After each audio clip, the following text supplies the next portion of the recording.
Good morning, सुप्रभात, जय हिंद। आज है 10 मई 2023 और आज के दैनिक समसामयिक से रिलेटेड जो महत्वपूर्ण क्वेश्चन हो सकते हैं, जो कि आपके आगे आने वाली परीक्षाओं की दृष्टि से रामबाण साबित हो सकते हैं, उसे इस वीडियो में कलेक्ट करके लेके आया हूं। अगर आप किसी ऐसे एग्जाम की प्रिपरेशन कर रहे हैं जिसमें करंट अफेयर पूछा जाता है, तो ये वीडियो निश्चित तौर पे आपके लिए बहुत ज्यादा हेल्पफुल होने वाली है। तो बिना समय को गवाए चलिए शुरू करते हैं। तो आज का पहला क्वेश्चन है, एक मिनट, आज का पहला क्वेश्चन है कांस फिल्म फेस्टिवल। तो देखिए कौन सा फिल्म फेस्टिवल है? Cannes film festival. Cannes film festival 2023 में मानद पाल्मे डी ओर, क्या नाम है? डी ओर। इसमें भी कौन सा ये है? मानद। मानद मतलब ऑनरेरी, यानी सम्मान वाला। ठीक है, तो डी ओर, क्या नाम है इसका? पाल्मे डी ओर। पाल्मे डी ओर का पुरस्कार किसको मिला है? देखिए कांस फिल्म फेस्टिवल जो है ये बहुत बड़ा सम्मान होता है जो कि फिल्म जगत या सिनेमा जगत या म्यूजिक क्षेत्र के जो भी लोग होते हैं उनको दिया जाता है। तो उसमें भी जो सबसे सर्वश्रेष्ठ सम्मान होता है वो होता है पाल्मे डी ओर। क्या नाम है उसका? पाल्मे डी ओर। और ये किसको मिला है? ये मिला है माइकल डगलस को। किसको मिला है? Michael Douglas. Michael Douglas. और जब 2022 वाला जब यही कांस फिल्म फेस्टिवल हो रहा था तो उसमें जो जूरी मेंबर होते हैं, जूरी मेंबर क्या होते हैं? जज लोग। अगर अकेला कोई जज है तो जज है, ग्रुप है तो उसको बोलेंगे जूरी। तो जूरी मेंबर में किसको लिया गया था? दीपिका पादुकोण को। किसको लिया गया था? दीपिका पादुकोण को लिया गया था जूरी मेंबर में। कांस किसमें लिया गया था? कांस 2022 में लिया गया था। यही है, आपने अगर एंट मैन सीरीज देखी होगी तो उसमें साइंटिस्ट का रोल किया था इन्होंने। क्या नाम है इनका? Michael Douglas. आगे देखते हैं नेक्स्ट क्वेश्चन। नेक्स्ट क्वेश्चन से पहले ये देख लीजिए, आपने वो वाला अवार्ड सुना होगा गोल्डन ग्लोब। Golden globe. अच्छा, इस बार का गोल्डन ग्लोब जो था वो किस नंबर का अवार्ड था? तो 80th नंबर का, यानी इसको बोल सकते हैं 80th गोल्डन ग्लोब। इसमें जो बेस्ट ड्रामा सीरीज थी या सीरीज बोल सकते हैं, तो बेस्ट ड्रामा सीरीज जो थी उसका अवार्ड किसको मिला है? तो ये मिला है हाउस ऑफ ड्रैगन को। किसको मिला है? हाउस ऑफ ड्रैगन को मिला है। इसके बाद है बेस्ट पिक्चर ड्रामा। ये बेस्ट पिक्चर का अवार्ड किसको मिला है? द फेबलमैन। द फेबलमैन। इसके बाद बेस्ट एक्ट्रेस। बेस्ट एक्ट्रेस का अवार्ड किसको मिला है? केट ब्लैंचेट को। किसको मिला है? केट ब्लैंचेट को। इसके बाद है बेस्ट एक्टर। बेस्ट एक्टर का अवार्ड किसको मिला था? Austin Butler. Austin Butler. इसका बाद बेस्ट डायरेक्टर। बेस्ट डायरेक्टर का अवार्ड किसको मिला है? Steven Spielberg. Steven Spielberg. इसका तो best picture animation. Best animated picture का अवार्ड किसको मिला है? गिलोरियो डेल टोरो पिनोकियो। तो आप सिर्फ पिनोकियो लर्न कर लो, आपके एग्जाम में कोई दिक्कत नहीं होगी। पिनोकियो। आगे देखते हैं, आप चाहे तो स्क्रीनशॉट ले सकते हैं। आगे देखते हैं, नेक्स्ट क्वेश्चन है हाल ही में जारी राष्ट्रीय विनिर्माण। विनिर्माण क्या होता है? मैन्युफैक्चरिंग। मैन्युफैक्चरिंग, ये डॉक्टर वाली राइटिंग है थोड़ी। जारी राष्ट्रीय विनिर्माण नवाचार सर्वेक्षण। नवाचार क्या होता है? इनोवेशन। नवाचार क्या होता है? इनोवेशन। तो देखिए नवाचार मतलब होता है इनोवेशन। अब नवाचार या इनोवेशन करने के लिए दिक्कतें क्या आती है? सबसे पहले सबसे ज्यादा दिक्कतें आती है लागत में, लागत लगती है। ठीक है, फिर इसमें हाई रिस्क होता है, यानी जोखिम। ठीक है, जोखिम लगती है और लागत लगती है, प्लस इसमें उद्यमी चाहिए। ठीक है, प्लस एक रिसर्च एंड एनालिसिस की टीम चाहिए। ठीक है, और एक होता है कि जब नवाचार इनोवेशन उसके लिए एक होता है कि एक मॉनिटरिंग टीम चाहिए, ठीक है, ये सारी चीजें चाहिए। तो इस वजह से लोग नवाचार नहीं कर पाते। लेकिन फिर भी भारत में जो भी नवाचार हो रहा है उसमें, यानी जो भी इनोवेशन हो रहे हैं उसमें सबसे टॉप पे कौन सा राज्य है? तो सबसे टॉप पे है कर्नाटक। कौन सा है? कर्नाटक राज्य। कर्नाटक कैपिटल क्या है? बेंगलोर। यक्षगान यहीं का एक तरह से सॉन्ग है। इसके बाद भारत की मेजबानी में SCO, ठीक है। अब देखिए पहले क्वेश्चन का वर्ड क्या है? भारत की मेजबानी में SCO, यानी इस बार जो SCO हो रहा है इसका मेजबान देश कौन सा है? मेजबान देश कौन सा है? इसका हेडक्वार्टर कहां है? ठीक है, तो मेजबान देश कौन सा है? इस बार भारत बना है, ठीक है। भारत इसका सदस्य कब बना था? 2017 में। भारत और पाकिस्तान 2017 में SCO के सदस्य बने थे। SCO का पूरा नाम क्या है? संघाई सहयोग संगठन, संघाई सहयोग संगठन या SSC, संघाई कोऑपरेशन ऑर्गेनाइजेशन। हेडक्वार्टर कहाँ है? बीजिंग में। कहाँ पे? बीजिंग में। कब इसका गठन हुआ था? 1996 में। 5 देशों ने मिलकर इसका गठन किया था, इसलिए इसका नाम संघाई 5 है। इसकी ऑफिशियल लैंग्वेज 2 है, एक है रूसी और एक है मंडारिन। मंडारिन और रूसी और मंडारिन 2 ऑफिशियल लैंग्वेज है, लेकिन इसमें कहीं भी इंग्लिश नहीं है। अब इंडिया के लोगों को दिक्कत तो आती होगी ना रूसी और मंडारिन में। अब सब लोग ऐसे शंकर तो नहीं बन जाएंगे कि सारी लैंग्वेज सीख लिया, ठीक है, तो दिक्कतें आती हैं। इसलिए इंडिया 2017 से जब से इसका मेंबर बना तब से इन लोगों पे दबाव डाल रहा है कि इंग्लिश को भी ले लीजिए, आप लोग इंग्लिश को भी ले लीजिए, देखिए शायद इस बार हो जाए। तो इस बार जो मंत्री स्तरीय बैठक हुई थी, यानी विदेश मंत्रियों की बैठक हुई थी, उनका हुआ है गोवा में, गोवा वाले बीच पे। और गोवा वाले बीच पे मतलब हुआ है, तो इसमें एस जयशंकर क्या है? मंत्री है, अपने यहाँ के विदेश मंत्री यानी फॉरेन मिनिस्टर है, और सारी फॉरेन मिनिस्ट्रियों की ही मीटिंग है। तो अध्यक्षता कौन कर रहा है? भारत। तो इस पूरी मीटिंग को हेड कौन होगा, यानी मीटिंग की अध्यक्षता कौन कर रहा होगा? तो एस जयशंकर साहब ही अध्यक्षता करें। और साथ साथ ये कुछ देशों के जो फॉरेन मिनिस्टर है उनके साथ अकेले में भी मीटिंग की है, 1-to-1 मीटिंग। और इसी के साथ साथ 12 वर्षों बाद, 12 साल बाद, ऐसे कुछ हॉरर मूवी का नाम जैसे लग रहा है ना, 12 साल बाद इस बार आए हैं विदेश मंत्री पाकिस्तान के, जिनका नाम है बिलावल भुट्टो। बिलावल भुट्टो आए हैं और उनको इस शर्त बुलाया गया कि अगर कश्मीर का नाम लिया तो भुट्टो को भुट्टा सेक के आपके घर भेज दिया जाएगा, ठीक है। तो बिलावल भुट्टो भी इस बार आए हैं, आप इनको नोट कर लीजिएगा। बाकी एक्स्ट्रा जो भी था क्वेश्चन से फॉर द किडिंग रीजन, ठीक है। इसके बाद नेक्स्ट क्वेश्चन, 6 मई 2023 को आयोजित ऑपरेशन गोल्डन आर्म। अब इस बुढ़ऊ जी को देख लीजिए, इनको ऑपरेशन गोल्डन आर्म का संबंध किससे? ऑपरेशन गोल्डन जैसे कुछ होता है ना कि कुछ बड़ा काम करना है, जिसमें कि आपके घर में जैसे कि आपको सब्जी लानी है, तो वो कोई बहुत कंपलसरी चीज नहीं है कि आप चाहे तो 10 मिनट बाद भी ला सकते हैं अगर शाम की सब्जी लानी है, ठीक है। लेकिन अगर किसी को चोट लग गई और खून बह रहा है और पट्टी लानी है, ठीक है, या फिर हैंड प्लास्ट लाना है, तो फिर एक मिशन की तरह होगा कि उसको लाना है, तुरंत लाना है, तुरंत जाओ, तुरंत लेके आओ। तो एक तरह से ऑपरेशन वर्क हो गया। उसी तरह जब देश में कोई ऐसा काम हो जाता है जिसको तुरंत करना ही करना है, पूरी ताकत लगा करना, उसको ऑपरेशन देते हैं, ठीक है। पूरे वर्ल्ड में ही होता है। लेकिन इनको जो है ताजपोशी का काम, क्या नाम है इनका? Charles third. इनकी ताजपोशी का काम 70 वर्ष की उम्र में, इनकी ये 70 साल है, और ये 40वें किंग है, 40th किंग है, जो कि एलिजाबेथ की डेथ के बाद हुए। एलिजाबेथ जो है 1953 में उनकी ताजपोशी हुई थी, जब वो मात्र 25 साल की थी। इनके साथ तो अत्याचार हो गया, 70 साल के हैं बुढ़ऊ, ठीक है। तो इनके ताजपोशी के लिए ऑपरेशन गोल्डन आर्म नाम दिया गया है। और ये किसी से रिलेटेड है?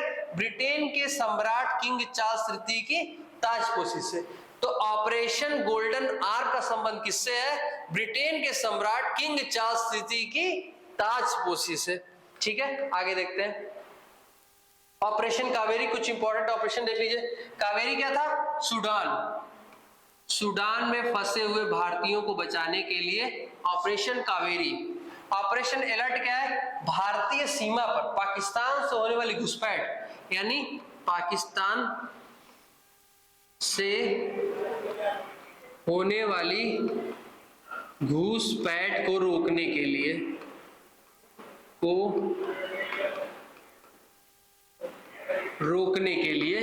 चलाया गया था ऑपरेशन अलर्ट। ऑपरेशन दोस्त क्या है? दोस्त तुर्की और सीरिया, जो कि अक्सर हमारे दुश्मनी निभाने के लिए तैयार रहते हैं, ठीक है। तो यहां पे क्या हुआ, जब भूकंप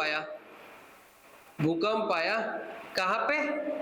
तुर्की और सीरिया में। तो इनकी मदद करने के लिए इंडिया सबसे पहले पहुंचा और इस ऑपरेशन को नाम दिया गया ऑपरेशन दोस्त, ऑपरेशन गंगा। ऑपरेशन गंगा किसको बोला? जब यूक्रेन में लोग फंसे थे, भारतीय, उन्हें निकाला गया, तो यूक्रेन में फंसे हुए लोगों को निकाला गया, तो उसका नाम दिया गया ऑपरेशन गंगा। ऑपरेशन देवी शक्ति, अफगानिस्तान में जब तालिबान का अटैक हो गया, यानी कब्जा हो गया, तब वहां से भारतीयों को निकालने के लिए ऑपरेशन देवी शक्ति चलाया गया। क्या चलाया गया? ऑपरेशन देवी शक्ति। आगे देखिए, हाल ही में मुद्रा और वित्त, यानी ये क्या? वित्त मतलब क्या होता है? फाइनेंस, और मुद्रा मतलब कॉइन्स या मनी। तो मनी एंड फाइनेंस 2022-23 की रिपोर्ट किसने जारी की है? तो इसको जारी किया है आरबीआई ने। किसने किया है? आरबीआई ने, यानी आरबीआई मतलब रिजर्व बैंक ऑफ इंडिया।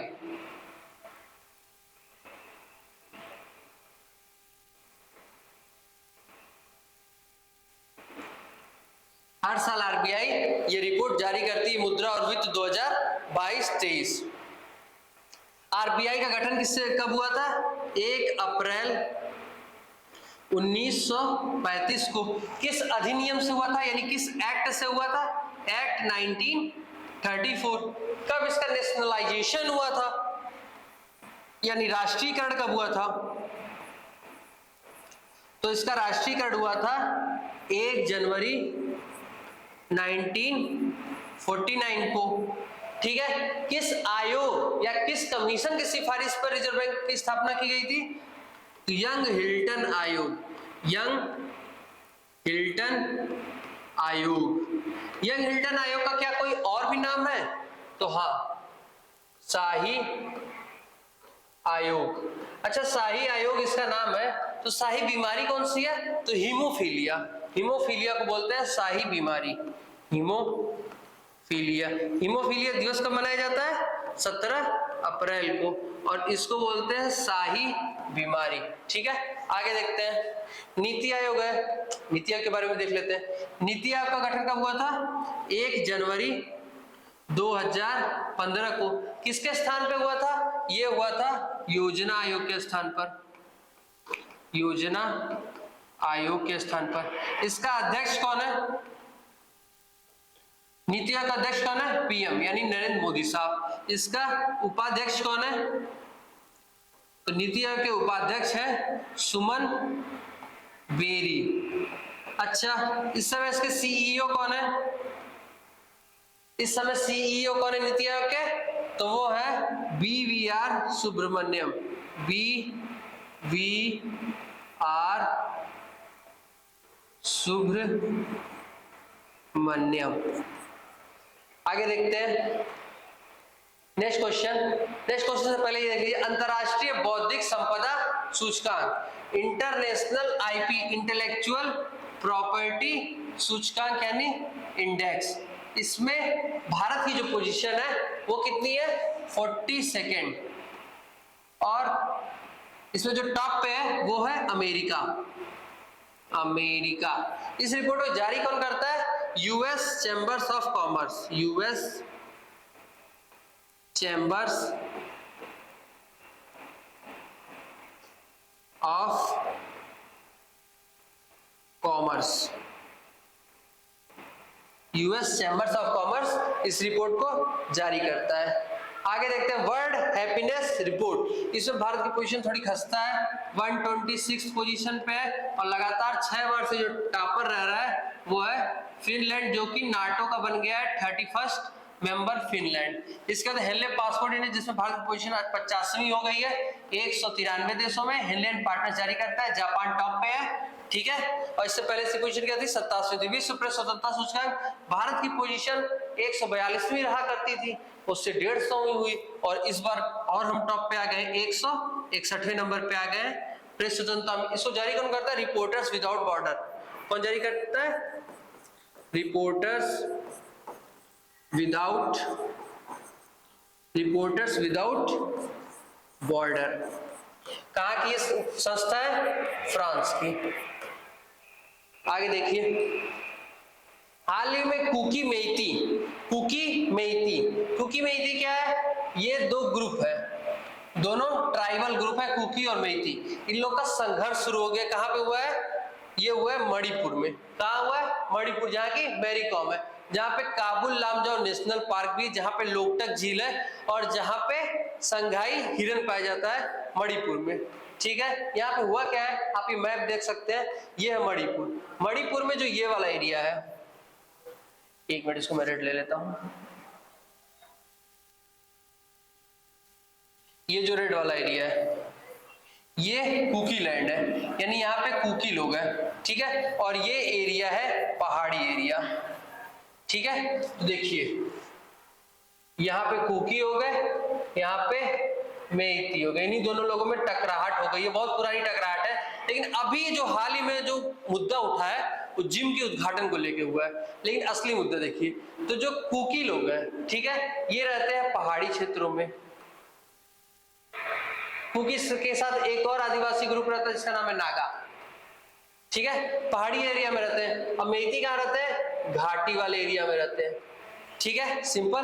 तो जो पहाड़ी एरिया है ये लगभग 90% है और जो मेइती वाला एरिया है वो लगभग 10% है। ये जो ऊपर वाला एरिया है, ये जो एरिया है, ये पीला वाला, ये मेइती वालों का है, ये मेइती वालों का है, ठीक है, पीला वाला। तो देखिए ये 10% है मेइती, कुकी जो है 90% एरिया पे रहते हैं। लेकिन पॉपुलेशन वाइज देखिए, पॉपुलेशन वाइज जो कुकी हैं वो है 35% और जो मेइती है वो है 65%। अब 65% आबादी है, साथ में ये लोग, कुछ इसमें से लोग ओबीसी आते हैं, कुछ आते हैं जनरल। लेकिन इन लोग की डिमांड है कि हमें एसटी बना दिया जाए, एसटी घोषित कर दिया जाए। इसी बात से पूरा बवाल मचा हुआ है, लोगों की जाने जा रही है, मणिपुर पूरा जल रहा है। देखिए कब तक ये लोग सुधरते हैं, आगे देखते हैं। तो इस क्वेश्चन का आंसर देख लेते हैं। तो इसका कौन सा ऑप्शन सही है, मणिपुर। कौन सा सही है, मणिपुर। हाल ही में कुकी मेइती संघर्ष कहाँ स्टार्ट हुआ है, मणिपुर में, ठीक है। आगे देखते हैं नेक्स्ट क्वेश्चन।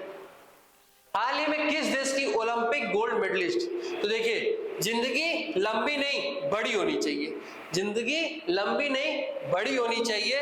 और अब देखिए इन्हीं का एग्जांपल है ये। हाल ही में किस देश की ओलंपिक गोल्ड मेडलिस्ट, ये गोल्ड मेडलिस्ट स्प्रिंटर थी, इसके साथ साथ सिल्वर मेडल भी पाया था इन्होंने रियो 2016 में। किसमें, रियो 2016 में इन्होंने पाया गोल्ड मेडल, पाया सिल्वर मेडल, पाया ब्रॉन्ज मेडल, मतलब कुछ छोड़ा नहीं रखा था इन्होंने, पूरा धुआं मचा रखा था। और इस उम्र में इनका निधन हो गया है। किस देश से आती हैं ये, संयुक्त राज्य अमेरिका। इन्होंने मतलब साबित कर दिया कि जिंदगी लंबी नहीं बड़ी होनी चाहिए। आगे देखते हैं, ये कुछ प्रमुख लोग के निधन हुए। ओपी कोहली, ये गुजरात के एक्स गवर्नर है, यानी पूर्व गवर्नर। तुलसीदास बलराम, ये भारतीय फुटबॉलर है, ठीक है। परवेज मुशर्रफ, पाकिस्तान के पूर्व राष्ट्रपति। वाड़ी जयराम, बैकग्राउंड या प्लेबैक सिंगर बोल सकते हैं, बैकग्राउंड सिंगर या प्लेबैक सिंगर। इसके बाद बालिपा, ये का लिखा है पा है, बालिपा भागवत, ये पटकथा लिखते थे और इससे साथ यक्षगान के गायक हैं। तो पटकथा, पटकथा और यक्षगान। और इसके बाद बालाकृष्ण दोषी, ये है आर्किटेक्ट जिन्हें इस बार का पद्म विभूषण मिला है, आर्किटेक्ट है।